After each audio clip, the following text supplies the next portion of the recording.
Reports say the United States announced a tariff increase on a range of Canadian goods during a time when world leaders gathered for the ASEAN summit.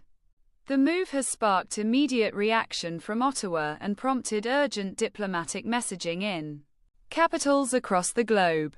U.S. officials described the change as a targeted economic response intended to send a message about certain domestic policies they find objectionable.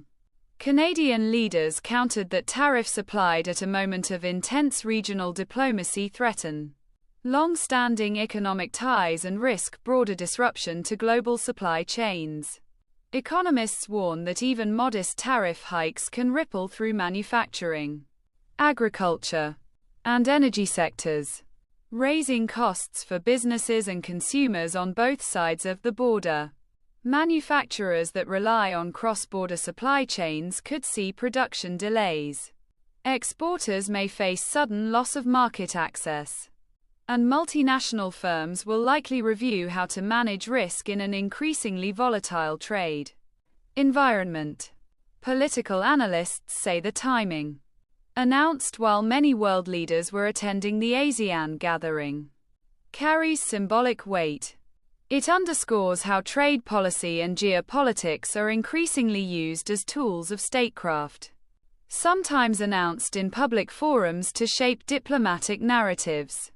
Regional leaders at ASEAN expressed concern about actions that could stoke tensions among major trading partners, emphasizing the importance of predictable rules and stable markets. In Canada, business groups and provincial officials have called for immediate talks to de-escalate the situation and to seek an exemption or a path to rapid negotiation.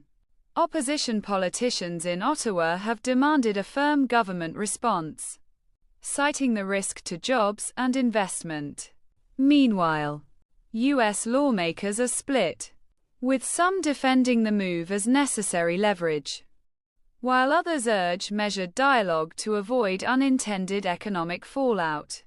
For ordinary people, the effects could show up in the weeks ahead at grocery aisles, in rising manufacturing costs, and in uncertainty for cross-border workers. Consumers and small businesses will watch closely as both governments consider the next steps, whether to negotiate, retaliate, or seek a mediated settlement through international trade bodies.